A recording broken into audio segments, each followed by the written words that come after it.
Suite à une transformation, beaucoup de choses changent et en particulier le rôle du manager. Et bien justement, vous, en tant que manager, comment prendre en main votre nouveau rôle? Dans cet épisode, je suis avec Mise et on va vous parler du parallèle qui peut être fait avec la pédagogie Montessori justement pour aider les managers à adapter leur nouvelle posture.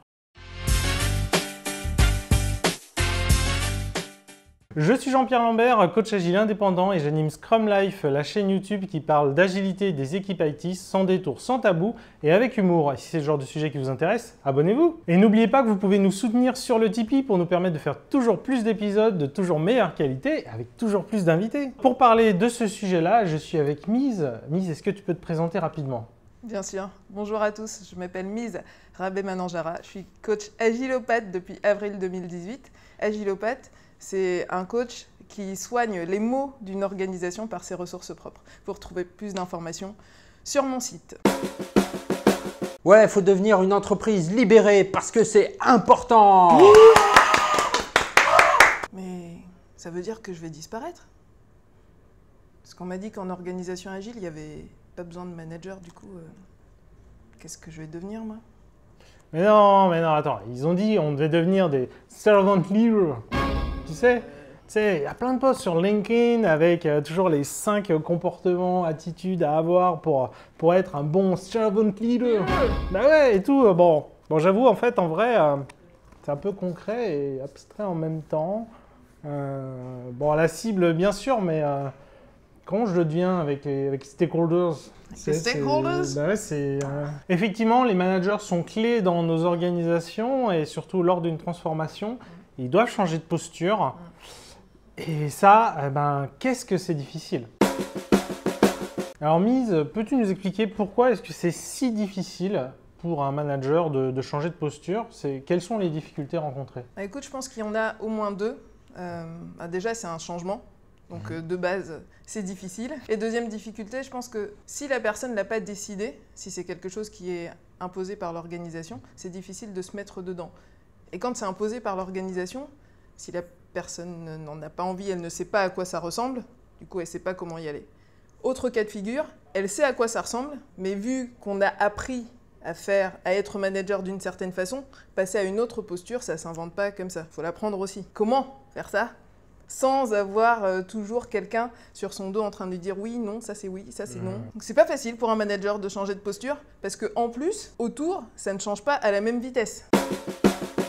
Justement, c'est quoi un manager? C'est quoi ce nouveau manager, ce manager agile? En quoi il est différent? Quelle définition on pourrait donner? Pour moi, c'est la personne qui met le cadre en fait, soit au niveau de l'équipe, soit au niveau du département, soit au niveau de l'ensemble de l'entreprise. Donc peu importe le niveau hiérarchique, c'est la personne qui met le cadre, qui a le budget, qui aide à définir l'organisation, qui facilite. Enfin, qui fait en sorte que tout ça tourne. Moi, j'aime bien ajouter aussi la dimension de il est là pour faire grandir tout le monde, ce qui n'est pas toujours le focus d'ailleurs qu'ils avaient, qu'ils sont vraiment dans la logique du manager qui organise. Parfois, c'est presque un peu annexe, quoi. C'est le sujet de l'évaluation annuelle. Alors que là, ça devient pour moi un peu le sujet essentiel de pourquoi on a toujours ce rôle en fait dans l'organisation agile notamment. Et ça rejoint le cadre quelque part. L'entreprise est là aussi pour faire grandir la personne. Oui, parce que en fait, ma conviction, c'est que si les gens sont bien et qu'ils peuvent s'épanouir dans ce qu'ils aiment, alors ça bénéficiera à l'ensemble de l'organisation. Parmi les choses que toi tu proposes, tu fais le lien avec la pédagogie Montessori, puisque parmi les formations et puis les conférences que tu avais données justement, il y avait Montessori Extended. Et donc toi, tu vois un lien, puisque ça, pour toi, c'est une formation justement pour le manager. Est-ce que tu peux nous en dire plus, en fait? C'est quoi ce rapprochement que vous faites, etc. Effectivement, je travaille ce concept avec Nadia Hamidi, qui est une directrice pédagogique d'école Montessori, et elle fait ça depuis quasiment une vingtaine d'années, et j'ai mis mes enfants chez elle. Et donc, j'ai eu la chance de participer à des présentations pédagogiques à destination des parents, et c'est là que j'ai pu faire le lien, parce qu'en fait, ce que dit Maria Montessori, qui est une des premières femmes docteurs d'Italie, c'est qu'on ne peut pas élever les enfants pour le monde de demain, parce qu'on ne sait pas à quoi il va ressembler ce monde de demain. Donc, il faut leur apprendre à s'adapter. Et je me dis, ça doit être exactement la même chose dans nos organisations, parce qu'en fait, on ne sait pas à quoi va ressembler le marché de demain. D'ailleurs, là, on est en train de vivre de grands bouleversements, mais il faut que chacun puisse prendre les décisions à son niveau, en cohérence avec lui-même et en cohérence avec ce que veut l'organisation et aussi en cohérence avec notre environnement. Donc je pense que là, le lien, il est fait puisque son objectif, c'est d'aider les enfants à penser par eux-mêmes pour plus de paix dans le monde. Et donc pour moi, le manager doit aussi donner les moyens aux collaborateurs de penser par lui-même, donc la liberté, etc., les informations, pour une organisation apprenante. Ouais, c'est pas mal intéressant, mais... Non mais attendez les gars, là, il faut arrêter un petit peu là. Une entreprise, c'est pas du tout fait pour faire plaisir aux gens, c'est fait pour faire du pognon. Qu'est-ce qu'on répond à Constantin? Est-ce qu'il a une idée du coup du turnover, des burn-out, des arrêts maladie liés au fait que les gens s'épanouissent pas? Je suis assez d'accord. Moi j'ai envie de répondre oui, un business, bien sûr qu'on est là pour faire de l'argent, qu'on n'est pas là pour que les gens s'épanouissent, mais le business s'en portera mieux si les gens s'épanouissent. C'est juste que c'est indissociable. Ce n'est pas forcément et rarement la vocation principale de l'entreprise, mais on n'a juste aucun intérêt à le laisser de côté. Oui, les gens épanouis produisent plus, produisent mieux, font de meilleur travail, ainsi de suite. Ça dépend aussi des convictions profondes du fondateur de l'entreprise. Je vous renvoie pour ça aux communautés de travail de Marcel Barbu. Lui, son objectif, c'était justement de faire des hommes libres, donner la possibilité aux gens de s'épanouir, et donc la construction de boîtiers de montres et l'argent que ça générait, c'était juste un moyen de permettre aux gens de s'épanouir. Moi, j'aime bien cette philosophie-là. Qui est de plus en plus courante dans le monde d'aujourd'hui. Eh bien, tant mieux. On va s'éclater. Bon, pour revenir du coup sur le sujet, avant cette interruption bienvenue de Constantin, comment un manager du coup peut-il s'inspirer de ces éléments tirés des réflexions et des travaux de Montessori pour l'aider à réussir à changer de posture managériale? C'est très simple en fait, on s'inspire de ce qu'est la nature humaine pour l'aider, la soutenir dans son développement. Il ne viendrait à personne l'idée de retenir une vague. Et bien là c'est pareil, on ne peut pas retenir la nature humaine parce que sinon on lui fait du mal. Les gens sont malades du coup, on va s'appuyer sur les invariants de la nature humaine.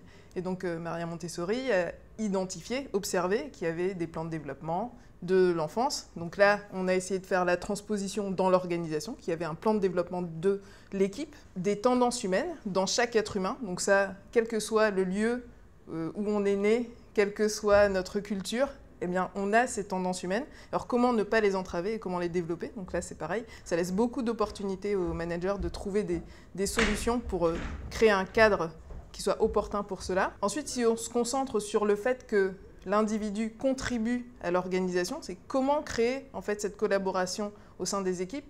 C'est faux de croire que parce qu'on met des gens ensemble, ils vont réussir à collaborer. Il y a une mécanique en fait qui aide à créer cette collaboration de façon plus rapide. Mais là, c'est pareil, il y a des principes qui ont été identifiés par Maria Montessori, donc on imite, on met en place. Et tout ça se fait par l'action sur l'environnement, d'accord ? Et l'environnement, il est composé de 3 choses, l'environnement matériel, l'organisation du travail et la posture de l'éducateur. Et donc là, tout naturellement, c'est la posture du manager. Et donc ce qu'on a fait avec Nadia, c'est qu'on a identifié, elle m'a transmis ces différents invariants et je les utilise dans le concept Montessori Extended pour proposer une grille de lecture de l'organisation au manager, une grille de lecture de l'individu ou du fonctionnement du groupe. Quelque chose qui est vraiment adapté du coup au contexte qu'on aborde là, des entreprises, des managers, des organisations, des transformations. Tout en gardant l'humain au centre.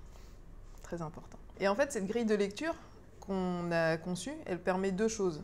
D'une part, le diagnostic, savoir s'il y a une tendance humaine qui est entravée, etc., ou un axe de la collaboration qui n'est pas mis en œuvre, mais ça permet aussi de définir un environnement propice, donc en s'appuyant sur les 3 composantes de l'environnement. Si on prend la tendance humaine de la répétition, parce qu'on a besoin de répéter pour intégrer un apprentissage, que met en place l'organisation, donc que met en place le manager et le cadre pour permettre aux gens de répéter? Est-ce qu'on leur donne à disposition le temps et les moyens de faire des dojos ou un environnement spécifique où ils peuvent en fait expérimenter?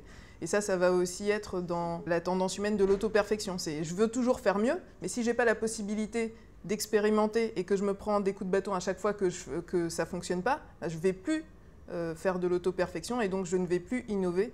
Et là, l'entreprise, malheureusement, ne sera pas plus performante. Parce que là, on n'est pas loin de parler du droit à l'erreur, du fait qu'effectivement, en tant que manager, où la définition que tu donnais était très bien, hein, son rôle, c'est de poser le cadre. Effectivement, poser le cadre, c'est définir clairement, voilà, ça c'est la zone où vous pouvez jouer. sans aspect négatif. Les choses qu'on peut casser, c'est pas grave, expérimenter. Ça, par contre, ça, c'est des sujets, non, vous pouvez pas pour l'instant, etc. Donc, définir clairement ce qui fait partie, c'est le sandbox, le bac à sable, ce qui fait partie dedans et ce qui n'en fait pas partie. Ça, c'est vrai que c'est souvent quelque chose d'assez clé pour réussir à mettre en place l'environnement propice à l'auto-organisation qui mène à cette fameuse équipe Scrum auto-organisée et puis finalement à tous les niveaux de l'entreprise. Et c'est vrai que c'est assez compliqué. Enfin, les managers ont beaucoup de mal à réussir à mettre ça en place. En même temps, c'est à la fois très concret et très abstrait. Oui, parce que l'erreur n'est pas acceptée. Or, l'erreur est nécessaire pour l'apprentissage. On ne sait pas où on va. Donc, si on ne fait pas d'erreur, ça veut dire qu'on n'essaye rien. Donc, oui, bien sûr, il faut faire des erreurs. Entreprise apprenante. Exactement. Là, tout ce que tu nous présentes, on peut y accéder? C'est visible quelque part? C'est disponible? Ou c'est uniquement l'information? Alors, j'ai plusieurs captations vidéo, Linkamp en France et d'autres, où avec Nadia, on explique en fait la pédagogie Montessori et le parallèle. Aussi, j'ai créé des cartes pour aider une personne à faire son diagnostic. Si on est un manager ou un coach et qu'on se surprend à juger quelqu'un, on devrait se dire « Oula, stop, qu'est-ce que je suis en train de faire? Est-ce que je suis en train d'entraver une de ces tendances humaines? Qu'est-ce que je l'empêche de faire ?» Et là, de se reposer la question par rapport à l'environnement qu'on met à disposition de cette personne pour soutenir ses envies. Parce que quelqu'un qui a envie, là, on a de la vraie performance. Oui, en gros, on peut se poser la question de comment je peux donner envie à cette personne de faire ça. Bon, ça ressemble un petit peu à de la manipulation, mais ça oblige surtout à l'observer, à savoir ce qui l'intéresse, et ensuite discuter avec cette personne. Et ça, c'est cool. Merci beaucoup pour cette intervention. On vous dit à la prochaine fois. À la prochaine fois. Vous êtes mes plus grands fans.